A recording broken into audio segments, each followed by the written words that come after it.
करते हैं सबसे पहले एक ताकतवर आवाज की वापसी होने जा रही है पाकिस्तानी सहाफत में, पाकिस्तानी जो आप कह लें जो जर्नलिज्म इंडस्ट्री है, इसमें सबसे ताकतवर आवाज की वापसी होने जा रही है। इमरान रियाज खान की बात कर रही हूँ। इमरान रियाज खान इस वक्त टॉप ट्रेंड कर रहे हैं ट्विटर के ऊपर एक मरतबा फिर से, और इमरान रियाज खान की एक स्टोरी, उनकी एक वीडियो मंजर आम पर आई जिसमें वो दो अल्फाज ही बोल रहे हैं, दो लफ्ज ही कहने को बोल रहे हैं, लेकिन उनकी उस आवाज ने वापस से लोगों में वो जोश और जज्बा जगा दिया है, लोगों में वो जोश और जज्बा पैदा कर दिया है। इमरान रियाज खान ने यकीन माने लोगों को बोलना सिखाया और बहुत सारे बेजुबानों की आवाज बने। वो रेजिम चेंज के ऊपर बहुत ज्यादा खुलकर बात की उन्होंने, ताकतवरों को ललकारा, गैंग्स को ललकारा, पावरफुल्स को ललकारा, जितने भी माफिया थे पाकिस्तान के अंदर उनको उन्होंने आंखें दिखाई, और इसके बाद जो जुल्म और बर्बरियत और जो जबर के उन पर एक दास्तान रकम हुई वो हमारे सामने ही है। अब मियां अली अशफाक साहब की जानिब से कहा जा रहा है इमरान रियाज खान के वकील के बहुत जल्द तकरीबन 1.5 से 2 माह में, या इससे ज्यादा मैक्सिमम लगे तो 2.5 माह में, या इससे कम अरसे के अंदर अंदर इमरान रियाज खान की स्क्रीन के ऊपर सहाफत के अंदर हम वापसी देखने जा रहे हैं। तो ये एक बहुत बड़ी खबर है और ये बहुत ज्यादा हौसला अफजा खबर भी। हम सबकी दुआएं और नेक तमन्नाएं इमरान रियाज खान और उनकी फैमिली के साथ है। आगे बढ़ते हैं।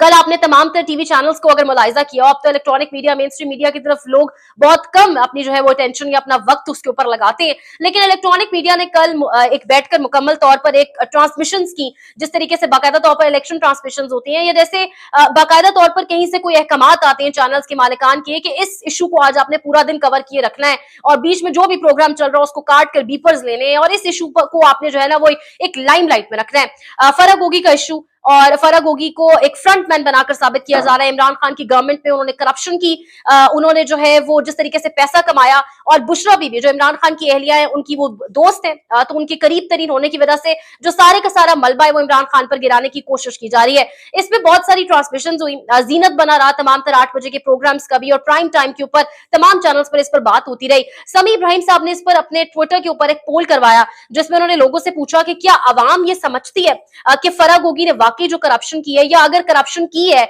और नहीं भी की, लेकिन जो भी सिनारियो बन रहा है तो उस करप्शन के पीछे इमरान खान का हाथ है। ये जो सारा सिनारियो बनाया जा रहा है इससे वाकई इमरान खान का वोट बैंक जो है वो इफेक्ट होगा।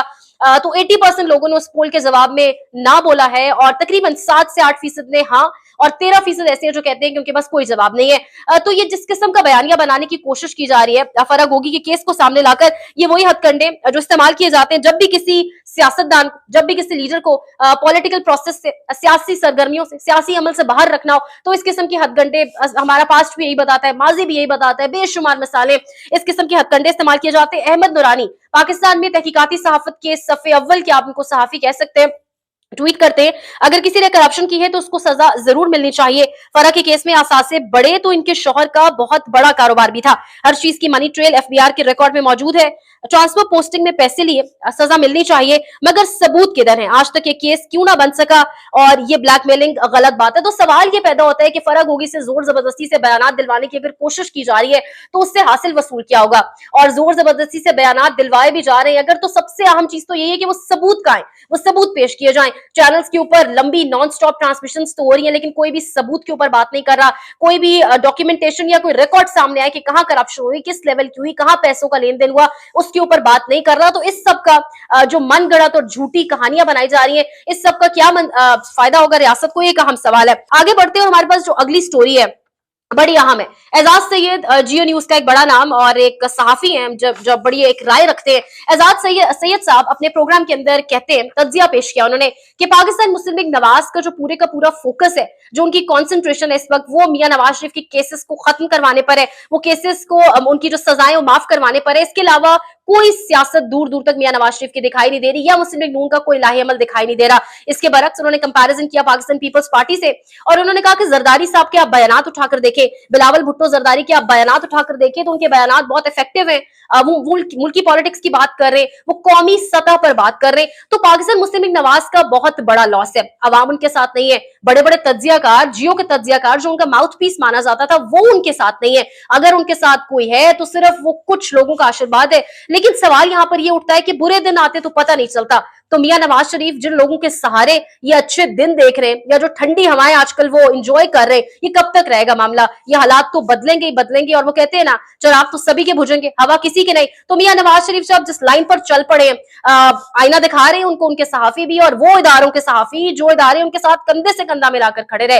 एजाज सैयद ने बड़ा खुलकर तबसरा किया और उन्होंने निशाना बनाया पाकिस्तान मुस्लिम लीग नून की सियासत को, उनके सियासत का जो लाहेमल जो उन्होंने अपनाया हुआ है उसको, और किस तरीके से सारा फोकस केसेस को माफ करवाने पर है उसको भी। अच्छा, आखिरी स्टोरी हमारे पास, मौलाना फजल रहमान, रातों रात खबर आती है, आनन फानन खबर आती है पहले कि वो गजा चले गए और शायद कतर नया गजा बन चुका है। बाद में पता चला कि वो तो कतर में थे। कहा यह गया कि गजा में वो हमास की लीडरशिप से, हमास की कयादत से और अल-कसाम ब्रिगेड के तर्जुमान से मुलाकात करेंगे, लेकिन ऐसी कोई खबर की कंफर्मेशन नहीं है। और बाद में पता चला कि वो कतर में मौजूद है और वो कोई नहीं गए फलस्तीन वगैरह। उसके बाद चले, कतर की हद तक तो ठीक था, बड़ी सियासी अहम मुलाकातें होती है, हमारे सियासतदान जो है कतर में अपने फ्यूचर को लेके, अपने सियासी मुस्तकबिल को लेके बड़े बड़ी चीजें डिस्कस करते हैं। लेकिन अब ये सुनने में आ रहा है, और जो कंफर्म्ड इत्तलात है जिसके ऊपर मेन स्ट्रीम मीडिया पर बड़े बड़े एंकर्स आमिर वतीन समेत बात कर रहे हैं कि मौलाना फजल रहमान इस वक्त बैंकॉक थाईलैंड में मौजूद है। तो सवाल ये उठता है, आनन फानन क्या जरूरत पेश आ गई, क्या वजह थी? कोई वहां पर दर्स था, कोई आपका इस्लामिक कन्वेंशन था, किसी आप तरवीज के लिए गए, कोई लेक्चर था, आप क्यों गए? मतलब सारी जिंदगी जिस इंसान ने यहूदियों के नाम पर सियासत की, जिस इंसान ने इमरान खान को यहूदी एजेंट का, आज उस इंसान की जरूरत थी सबसे ज्यादा उसकी आवाज की, ताकि वो अपना अमल से शो कर सके कि वाकई वो फलस्तीन की आवाज है, वाकई वो पूरी दुनिया में मुसलमानों की आवाज है और वाकई वो यहूदियों के खिलाफ है। लेकिन आज मौलाना फजल रहमान थाईलैंड में अपने हॉलीडेज एंजॉय कर रहे हैं और उनकी तरफ से कोई बयान नहीं आ रहा, और दूसरी तरफ फलस्तीन में जो मजालिम ढाए जा रहे हैं, जुल्म और जबर की एक दास्तान है।